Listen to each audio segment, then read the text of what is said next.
This story took place more than 35 years ago, and it is about domestic violence, the mismatch between ambitions and abilities, envy of one's own child's success, and the inaction of social services. But first and foremost, it is the story of a talented little girl who suffered because of all this. This is the story of Judith Barsi.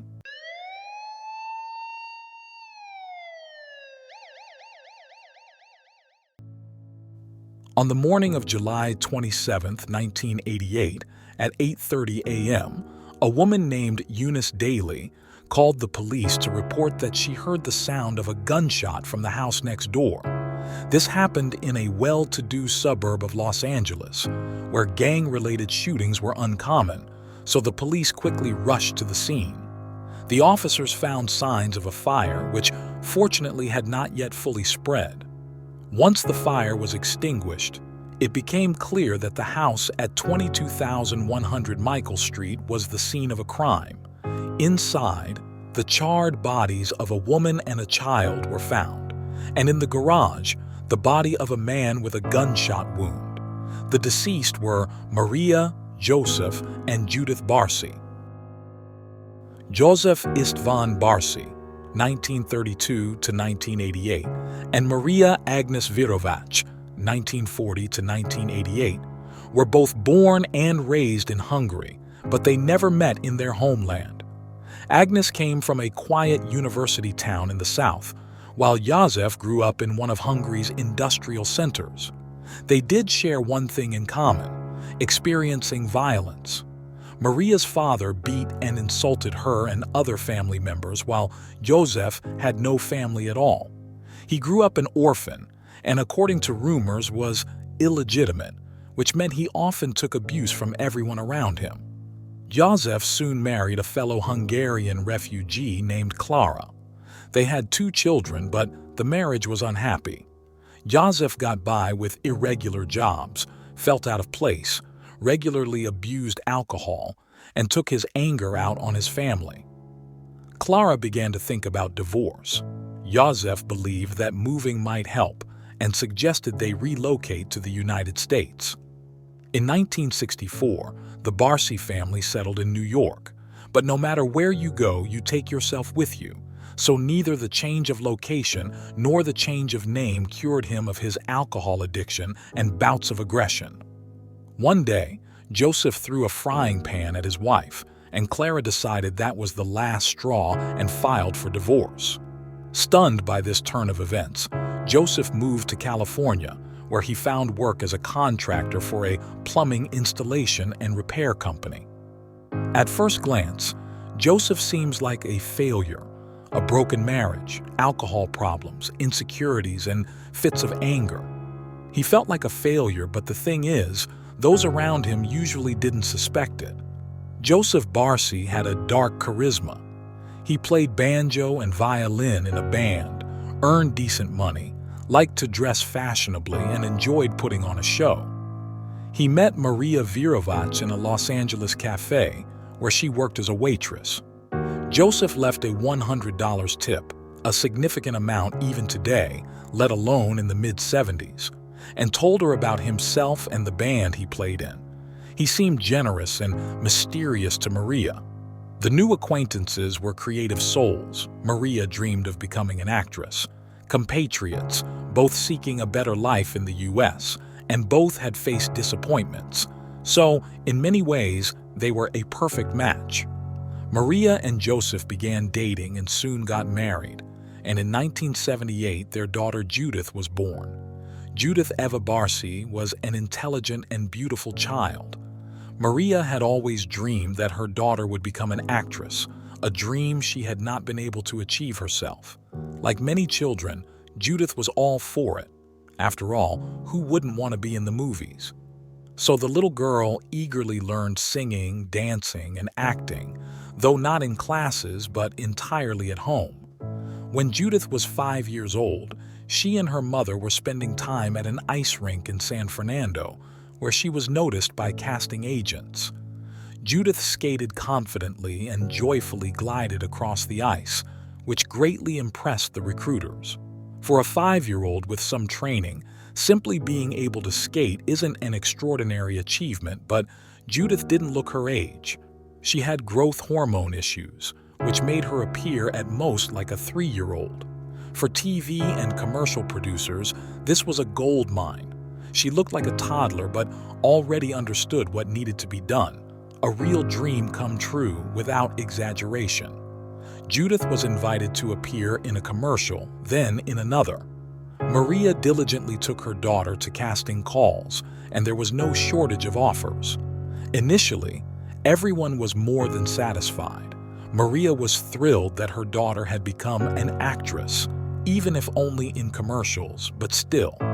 Judith enjoyed playing different roles and then seeing herself on TV, and Joseph was flattered by the modest fame of his daughter and her contribution to the family budget. Judith's first commercial shoot took place in 1983, and she landed her first TV role in 1984.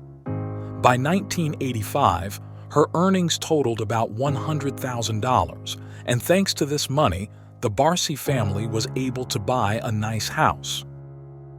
But while Judith was paving the way to prosperity with her talent and hard work, her father was sinking to rock bottom. Joseph began drinking heavily, lost his job, and essentially became dependent on his 7-year-old working child. All of this might not have been so terrible if Joseph hadn't grown up in a deeply patriarchal society that dictated a simple rule. It's a man's duty to provide for the family. And here he wasn't just failing, something he might have been able to rationalize somehow. He was being outdone by a little girl. Joseph began to worry that his wife and daughter might leave him. Judith Barsi started by surrounding the house with a fence topped with spikes. He didn't communicate with the neighbors and was rude to Maria's friends, so both the neighbors and the friends soon stopped trying to visit. His alcoholism worsened. Joseph began threatening to kill his wife and daughter and often told acquaintances that if Maria left him with Judith, he would find them and destroy them. He held a knife to Judith's throat and promised that if she didn't return from a shoot, she was done for. He showed a terrified Maria the gasoline cans in the garage and swore that he would kill them and burn the house down if they dared to leave. At the vocal auditions for the animated film All Dogs Go to Heaven in 1987, Judith was struggling. Everyone could see that the girl was under intense stress. She was pulling out her eyelashes, frequently crying, stuttering, and unable to focus. Eventually, she couldn't take it anymore and confided in her agent that her father was abusing and terrifying her. The matter reached Child Protective Services, but Maria refused to press formal charges. She assured the CPS workers that she was planning to divorce Joseph anyway. They believed her and didn't take any further action. A major mistake, as statistically the most dangerous time for a woman is when she is leaving an abusive partner. Why didn't Maria pursue the case? Why didn't she flee far away as her friends advised? The answer is simple. She was afraid. She feared that her husband would find them and carry out his threats, no matter where they hid. She also worried that Child Protective Services would only protect Judith, leaving Maria vulnerable to Joseph's wrath. Maria didn't have a profession that provided a stable, high income. Judith earned well, but if they chose to flee, they would have to forget about her acting career and live in constant fear and poverty. On top of everything, Judith required expensive medical treatment, a course of growth hormone injections. At 10 years old, she was only 112 centimeters tall, the average height of a 5-year-old. Maria was scared for herself and Judith, so she decided to leave gradually. She first rented an apartment closer to Judith's school and the studios where she worked. The young actress spent her days there, returning to the family home only at night. Although Joseph was a narrow-minded person, he wasn't a fool. He could see which way the wind was blowing. He had already been through one divorce, had lost to a little girl in the unspoken competition to be the family's breadwinner, and was now 55 years old. Joseph knew that if a divorce and division of property took place, he might not be left empty-handed, but the label of failure would stick to him permanently. On July 25, 1988, Judith was supposed to spend the night at a friend's house, but the sleepover was suddenly canceled. She returned to the house at 22,100 Michael Street, the very house that had been purchased with her earnings and where her unstable father lived. On July 26, around 1:15 a.m., Judith Barsi entered his daughter's room and shot her with a .32 caliber pistol. Maria Barsi rushed to the sound, but her husband met her on the stairs and shot her too. Joseph spent 2 days in the house with the bodies of his wife and daughter before dousing them in gasoline, setting them on fire, walking into the garage and shooting himself.